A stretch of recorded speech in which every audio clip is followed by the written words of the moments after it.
அனைவருக்கும் வணக்கம்.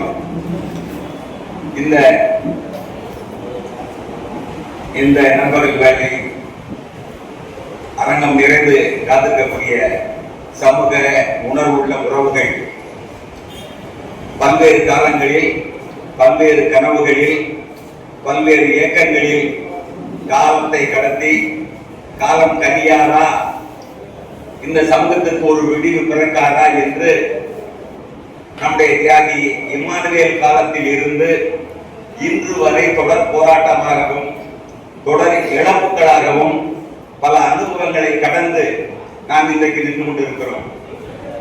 நம்முடைய தம்பி செந்தில் மலர் அவர்களுடைய அந்த உரையில் முழுக்க முழுக்க உண்மையை அடிவொற்றிய அனுபவங்கள். காரணம் என்னவென்றால், அவர் முழுக்க முழுக்க களப்பணி செய்தவர், தேர்தல் களத்திலே பங்காற்றியவர், அதோடு பல சமூக ஆய்வு நூல்களை மிகச் சிறப்பாக எழுதி இன்றைக்கு பேசக்கூடிய அத்தனை பேச்சாளர்களுக்கும் ஒரு முன்மாதிரியாக அந்த தகவலுடைய தொகுப்பாக தன்னுடைய நூலை ஆக்கி தந்து சரித்திரத்தில் இடம் பிடித்த ஒரு கதையாளர். அப்படிப்பட்ட ஒரு சூழ்நிலையில் இன்றைக்கு அரசியல் தலைமைகள், அமைப்பு தலைமைகள், சங்க தலைமைகள் என்று நூற்றுக்கணக்கான தலைமைகள் நிரம்பி கிடக்கின்ற சமூகமாக நம் சமூகம் இருக்கிறது. ஆனால் ஒற்றை தலைமை கூட அந்த அதிகாரத்தை நோக்கி நகர முடியாத அவலமும் இணைந்து இருக்கிறது. நாம் யோசித்து பார்க்கிறோம். திருமாவளவனை ஒரு சான்றாக காட்டினால், அவர்கள் ஒற்றை தலைமைகள் இப்படி ஒருங்கிணைந்து நாடாளுமன்ற உறுப்பினர்களையும் சட்டமன்ற உறுப்பினர்களையும் பெற்று இன்றைக்கு ஒரு செல்வாக்கான தவிர்க்க முடியாத அரசியல் சக்தியாக எப்படி பரிணமிக்க முடிந்தது என்ற கேள்வியை நமக்குள் எழுப்பப்பட வேண்டும். அவர்கள் பணிய வேண்டிய இடத்தில் பணிந்து, குனிய வேண்டிய இடத்தில் குனிந்து, வாங்க வேண்டியதெல்லாம் வாங்கி தன் சமூகத்தை ஒரு அரசியல் சக்தியாக ஒருங்கிணைத்து விட்டார்கள்.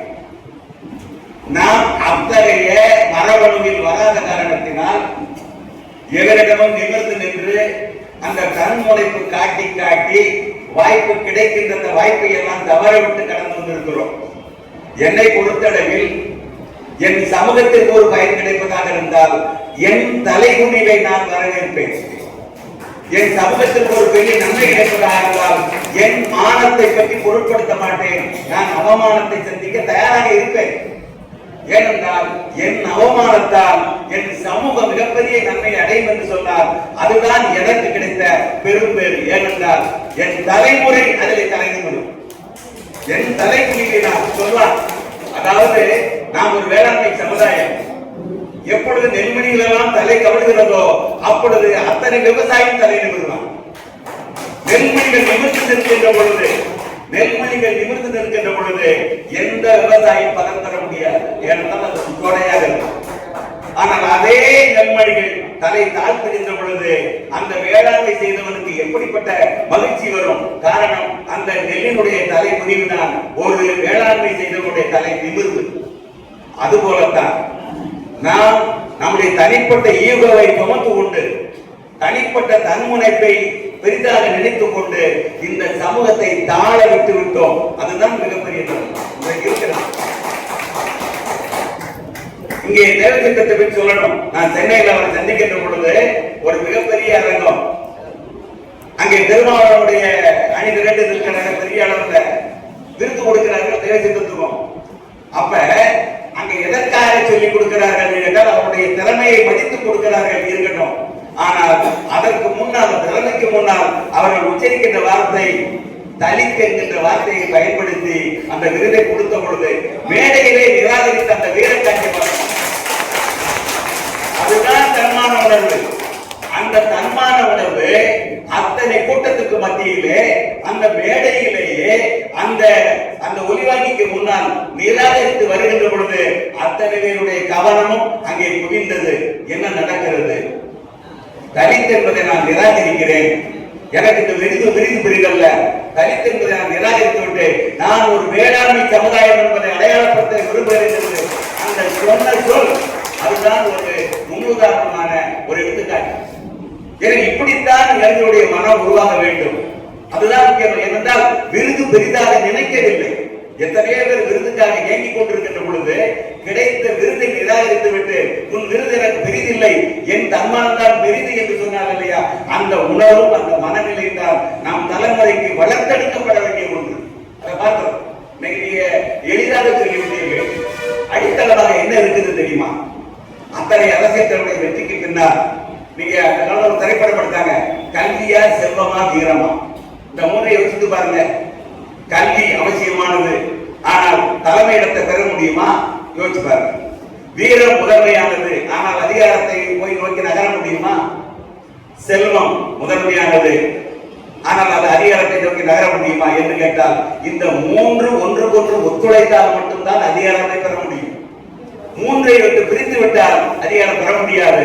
இன்றைக்கு திமுக இருக்கக்கூடிய அமைச்சர்களில் பாதி பேர் அதிமுகவிலிருந்து வந்தவர்கள். யோசி பட்டியல் எடுத்து பாருங்க, பட்டியல் எடுத்து பாருங்கள். செந்தில் பாலாஜியாக இருந்தாலும் சரி, செகத்திரசேனா இருந்தாலும் சரி, அவருடைய சேகர்பாபா இருந்தாலும் சரி, அல்லது ஏவா வேலுவாக இருந்தாலும் சரி, அல்லது சாத்தூர் அமைச்சர் தான், இப்படி பட்டியலை போடுங்க.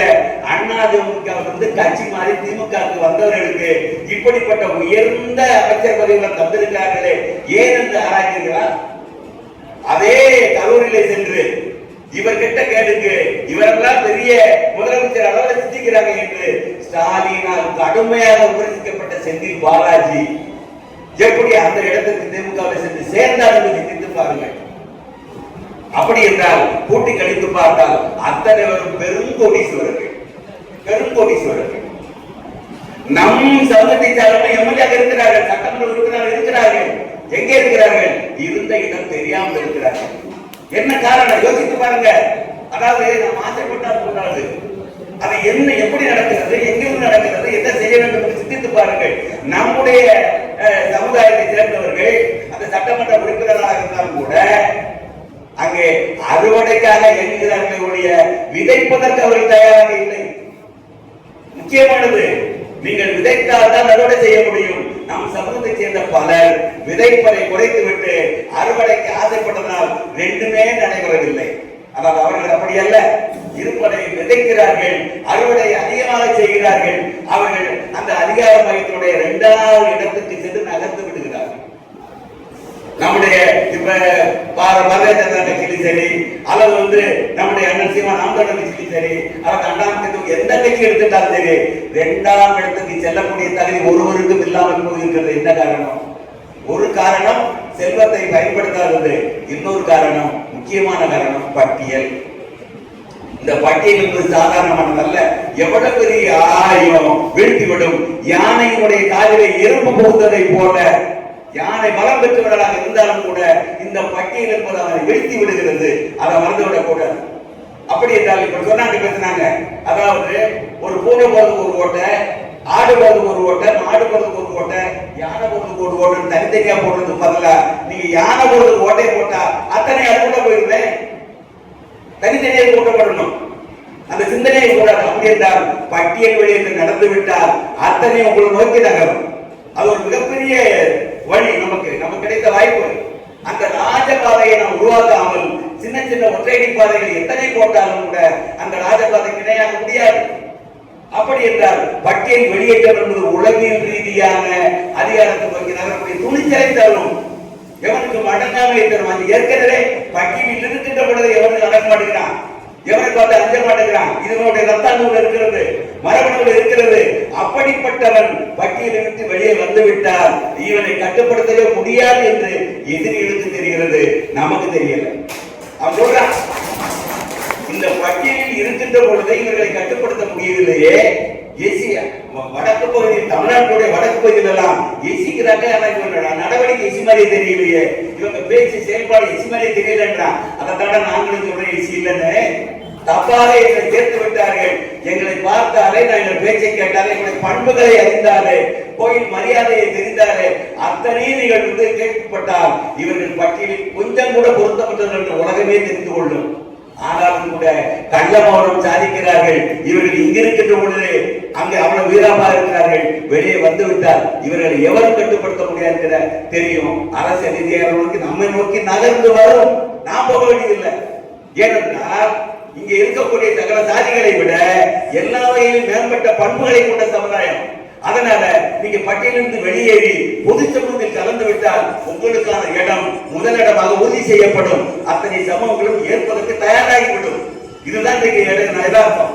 அதே போல திருமாவளவன் போன்றவர்கள், பொது உடைமை கட்சியை சேர்ந்தவர்கள், திராவிட கழகத்தை சேர்ந்தவர்கள், இவர்கள் எல்லாம் நாம இந்த நிலையில வைத்து மாற்றக்கூடாது என்கிற கங்கணம் கட்டிக் கொண்டிருக்கிறார்கள். காரணம் என்ன? இவருடைய பலம் தெரியும். இந்த பகவானை சர்வ சாதாரணமாக அடைக்காடுவதற்கு இந்த பட்டியல் என்கிற அங்குசம் தான் பயன்படுகிறது. இதை எடுத்துவிட்டால் இது திமிரிவிடும் என்கிற நிலைப்பாட்டிலே அவர்கள் இருக்கிறார்கள். எனவே எப்படி பார்த்தாலும் இன்றைக்கு இருக்கக்கூடிய அரசியல்ல முதல்ல சூழ்ச்சி வேண்டும். காசு கொடுத்தா யாருக்காக கொடுத்தாலும் வாங்குங்க, எத்தனை சக்தி வேணாலும் பண்ணுங்க, தப்பு இல்ல. உன் மனசால நினைச்சுக்கோ, என்னுடைய மனச்சாட்சிப்படி சமூகத்திற்காக அங்கீகாரம் வேண்டும். அதற்காக நான் எத்தனை சக்தினாலும் பண்ணுவேன், பண்ணுங்க. அப்படி பண்ணி பணத்தை கூட வாங்குங்க. நீங்க ஓட்ட வரி பணம், நீங்க கொடுத்த பணம், அதை வச்சு கொடுக்கிறான். எது கொடுக்கிறான்? லட்சக்கணக்கில் கொடுத்த கோடிக்கணக்கில் சம்பாதிக்க கொடுக்கிறான். அப்ப நீங்க வாங்கிக்கிட்டு நீங்க யாரை தேர்ந்தெடுக்கணும்னு நினைக்கிறீங்களோ சமூகமாக சிந்தித்து அவர்களை தேர்ந்தெடுக்க ஆரம்பித்து விட்டால் அதுதான் மிகப்பெரிய வெற்றி நகர்த்தும். சொல்லிருக்கிறோம், ஒருங்கிணைப்பு சொல்றோம். அது முன்னெடுப்பு செய்திருக்கிறார்கள் நம்முடைய தம்பிகள் எல்லாம். ஏறத்தாழ எனக்கு நினைவு இருக்கிறது, எனக்கு 25 ஆண்டுகளுக்கு முன்னால் இதே தமிழ்மாறன் நான் மதுரையில் இருக்கின்ற பொழுது நெல்லைக்கு அழைத்து அங்கே ஒரு கூட்டம், ஒரு 25-30 பேர் கூட இருக்காரு, ஒரு அரங்கு, சின்ன அரங்க கூட்டம். அப்பவே நினைச்சேன், இந்த சின்ன வயதிலே ஒரு நேரம் கூட்டி வச்சு ஒரு சமூக முன்னெடுப்பை ஒரு சிந்தனையை தூண்டுகின்ற வகையிலே செயல்படுகிறாரே என்று நான் வியப்படைந்து கொண்டு, ஆனா இன்றைக்கு அதனுடைய வளர்ச்சி தமிழ்மாறன் எந்த அளவுக்கு வந்திருக்கிறார் நாம் மகிழ்ச்சி.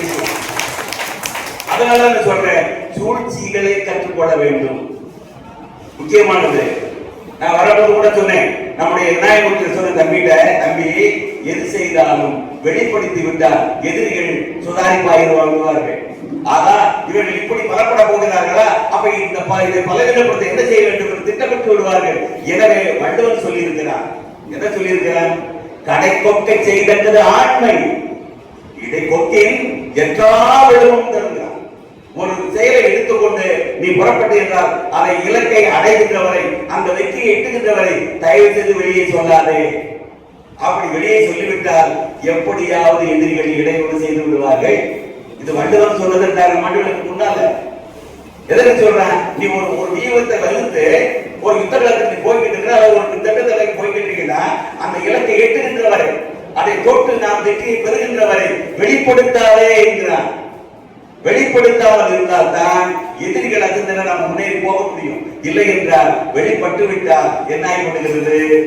எப்படியாவது இடையூறு வந்து விடுகிறது. அதனால் நான் சொல்கிறேன், இப்பொழுது அப்படித்தான் நடக்கிறது. நாம் எதிரிகளுக்கு நம்முடைய பலத்தை காட்டுகிறோம் என்கிறது, அது பலவீனமாக மாறிவிடுகிறது. நான் என்ன ஆயுதம் வைத்திருக்கிறேன் என்று எதிரிகளுக்கு தெரிந்து விட்டால் அதை விட பெரிய ஆயுதத்தை அவன் எடுத்துக்கொண்டு வர மாட்டானா? அப்ப நம்ம ஆயுதம் என்ன என்பது அவனுக்கு தெரியக்கூடாது. இவன் எப்படி நீங்க வருவான் என்பது தெரியக்கூடாது.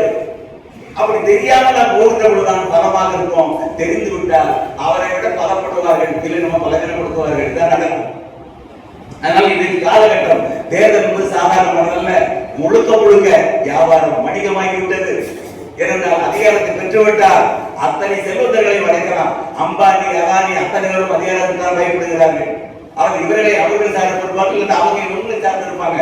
எவ்வளவு பெரிய ரவுடிகளாக இருந்தாலும் சரி அந்த அதிகாரத்தை கட்டுப்படுத்த ஆக வேண்டும். உங்களுக்கு தெரியும், ராணுவம் யாருடைய கட்டுப்பாட்டில் இருக்கிறது? அதிகாரத்தினுடைய கட்டுப்பாட்டில் இருக்கிறது. காவல்துறை யாருடைய கட்டுப்பாட்டில் இருக்கிறது? அதிகாரத்தின் கட்டுப்பாட்டில் இருக்கிறது. செல்வந்தர்கள் யாருடைய கட்டுப்பாட்டில் இருக்கிறார்கள்? அதிகாரத்தின் கட்டுப்பாட்டில் இருக்கிறார்கள். இல்லாட்டா இடி, ஐடி ரைடு, இதெல்லாம் ஏன் சொல்றான்? அதிகாரம் அத்தனை வேட்டை நாய்கள் இருக்கிறது. முழுக்க முழுக்க செல்வந்தர்களை கூட மிரட்டுகிறது, நினைத்தபடி அவர்களை வளைக்கிறது. அப்ப செல்வமும் அவரிடம் இருக்கிறது, முழுக்க முழுக்க வீரமும் அவர்களுக்குள் அடங்கி கிடக்கிறது. வேற என்ன தேவை? கல்வி சொல்ல வேண்டாம். ஐஏஎஸ், ஐபிஎஸ் படித்த மிகப்பெரிய அறிவாளிகள் எல்லாம் யாருக்கு கீழே இருக்கிறார்கள்? அந்த அதிகாரத்தின் கீழே இருக்கிறார்கள். அப்ப கல்வியா, செல்வமா, வீரமா என்றால் மூன்றுமே அதிகாரத்துக்கு பின்னால்தான். அப்ப அதிகாரம் என்பதுதான் உச்சபட்சமானது. அதை அடையவில்லை என்று சொன்னால் நீங்க எப்படிப்பட்ட பெருமைகளை பெற்றிருந்தாலும் கூட செல்லா காசாகிவிடும். அவன் நினைச்சா 2000 கோடி செல்லான்னு சொல்ல முடியும். எவ்வளவு பெரிய பெரிய செல்வந்தா இருந்தாலும் ஒரு நிமிஷம் போயிடும். எவ்வளவு பெரிய வீரனா இருந்தாலும் அரசாங்கம் செல்லாது நடத்த அவங்களால செல்ல வைக்க முடியாது. இந்த யதார்த்தத்தை நாம் புரிந்து கொள்ள வேண்டும். எனவே இப்படிப்பட்ட கால சூழ்நிலையில நம்முடைய சமூகம் மேம்பட்ட சமூகமாக இருந்து கூட எல்லா வகையிலும் சிறக்கப்பட்ட பண்பாடோடு இருந்து கூட பட்டியலில் இருக்கிற மிகப்பெரிய இழிவுக்குள் நம்ம தள்ளிய காரணத்தை நாம் விடுபட முடியாமல் தடுத்துக் கொண்டிருக்கிறோம். நாம் இருப்பது இரண்டாம் திருமாவளவன் போன்ற விடுதலை சிந்தைகள் ஒத்துக்கொள்வார்கள். நாங்கள் தலைத்துத்தான் என்று ஒத்துக்கொண்டார்கள். அரசியல் பண்ணுவதான பிரச்சனை இல்லை. அவர் மற்ற சமூகங்கள் என்ன செய்யறாங்க, தன்னை பிற்படுத்தவராக இருந்து நம்முடைய ராமதாஸ் அவர்களை போல இன்றைக்கு அவர்கள் இருக்கிற பிரச்சனை என்ன? முழுக்க முழுக்க அதிகார சண்டை இல்ல, கட்சிகளிடம் வாங்கக்கூடிய படத்தை பங்கிடுவதற்கு பிரச்சனை.